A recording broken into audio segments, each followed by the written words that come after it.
ನಮಸ್ಕಾರ ಸ್ನೇಹಿತರೆ. ಎನ್ಸಿಪಿ ಹಾಗೂ ಅಜಿತ್ ಪವಾರ್ಗೆ ರಾಜಕೀಯ ಉತ್ತರಾಧಿಕಾರಿ ಯಾರು? ಈ ಚರ್ಚೆ ಈಗ ಬಿರುಸುಗೊಂಡಿದೆ.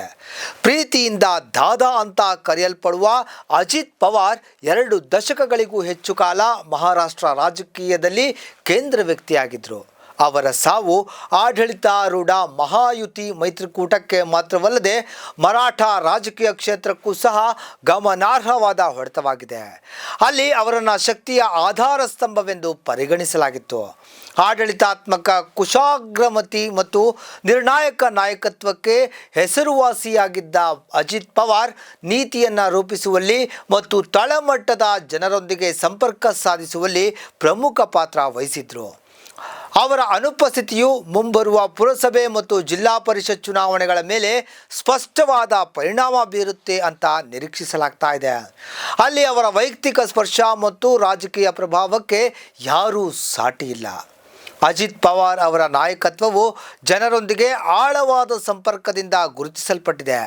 ಅವರ ಕಠಿಣ ಪರಿಶ್ರಮ ಮತ್ತು ಆಡಳಿತದ ಬದ್ಧತೆಗೆ ಗೌರವಾನ್ವಿತರಾದ ಅವರು ಬಡವರು ಮತ್ತು ದೀನ ದಲಿತರ ಸಬಲೀಕರಣವನ್ನು ಪ್ರತಿಪಾದಿಸಿದರು.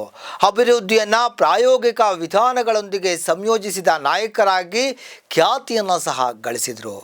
ಅಜಿತ್ ಪವಾರ್ ಅವರ ನಿಧನವು ಬಾರಾಮತಿ ಮತ್ತು ಮರಾಠವಾಡ ರಾಜಕೀಯದಲ್ಲಿ ಒಂದು ರೀತಿಯ ನಿರ್ವಾತವಾದಂತಹ ವಾತಾವರಣವನ್ನು ಸೃಷ್ಟಿ ಮಾಡಿದೆ. ಉತ್ತರಾಧಿಕಾರದ ಪ್ರಶ್ನೆ ಕೂಡ ಈಗ ದೊಡ್ಡದಾಗಿದೆ. ಅವರ ಹತ್ತಿರದ ಕುಟುಂಬದಲ್ಲಿ ಅವರ ಪತ್ನಿ ಹಾಲಿ ರಾಜ್ಯಸಭಾ ಸಂಸದೆ ಸುನೇತ್ರಾ ಪವಾರ್ ಮತ್ತು ಅವರ ಪುತ್ರರಾದ ಪಾರ್ಥ್ ಮತ್ತು ಜೈ ಪವಾರ್ ಸೇರಿದ್ದಾರೆ.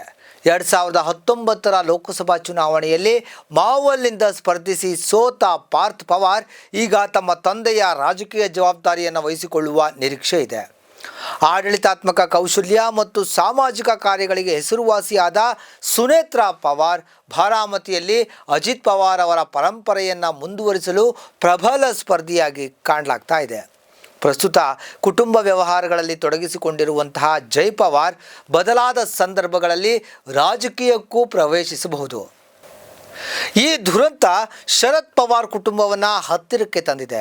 ಹಿರಿಯ ಎನ್ಸಿಪಿ ನಾಯಕ ಶರದ್ ಪವಾರ್ ಪಕ್ಷ ಮತ್ತು ಕುಟುಂಬ ಬಣಗಳನ್ನು ಒಗ್ಗಟ್ಟಿನಿಂದ ಇರಿಸಿಕೊಂಡು ತಮ್ಮ ಪರಂಪರೆಯನ್ನು ಕಾಪಾಡಿಕೊಳ್ಳೋ ಸೂಕ್ಷ್ಮ ಸವಾಲನ್ನು ಎದುರಿಸ್ತಾ ಇದ್ದಾರೆ. ಎನ್ಸಿಪಿಯ ಬಣಗಳ ಸಂಭಾವ್ಯ ಒಂದಾಗುವಿಕೆಯ ಬಗ್ಗೆ ಊಹಾಪೋಹಗಳು ಕೂಡ ಹರಡಿವೆ. ಈ ಪ್ರಕ್ರಿಯೆಯನ್ನು ಸುಪ್ರಿಯಾ ಸುಲೆ ಮತ್ತು ಅಜಿತ್ ಪವಾರ್ ನಡುವಿನ ಇತ್ತೀಚಿನ ಸಹಯೋಗವು ಸೂಚಿಸಿದೆ. ಬಾರಾಮತಿಯ ಸಂಸದೆ ಮತ್ತು ಪ್ರಮುಖ ಕುಟುಂಬದ ವ್ಯಕ್ತಿಯಾಗಿ ಸುಪ್ರಿಯಾ ಸುಲೆ ಈ ಪರಿವರ್ತನೆಯನ್ನು ಮುನ್ನಡೆಸುವಲ್ಲಿ ನಿರ್ಣಾಯಕ ಪಾತ್ರ ವಹಿಸುವಂತಹ ನಿರೀಕ್ಷೆ ಇದೆ. ಅಜಿತ್ ಪವಾರ್ ಅವರ ಕುಟುಂಬವು ಮಹಾರಾಷ್ಟ್ರ ರಾಜಕೀಯದಲ್ಲಿ ಬಹಳ ಹಿಂದಿನಿಂದಲೂ ಪ್ರಭಾವಶಾಲಿಯಾಗಿದೆ. ಅವರ ಹಿರಿಯ ಸಹೋದರ ಶ್ರೀನಿವಾಸ್ ಪವಾರ್ ಒಬ್ಬ ಪ್ರಮುಖ ಉದ್ಯಮಿ ಮತ್ತು ವಿಶ್ವಾಸಾರ್ಹ ಸಲಹೆಗಾರರಾಗಿದ್ದಾರೆ. ಆದರೆ ಅವರ ಸೋದರಳಿಯ ರೋಹಿತ್ ಪವಾರ್ ರಾಜಕೀಯದಲ್ಲಿ ಸಕ್ರಿಯರಾಗಿದ್ದಾರೆ. ಆದರೆ ಶರದ್ ಪವಾರ್ ಅವರ ಬಣದಲ್ಲಿದ್ದಾರೆ.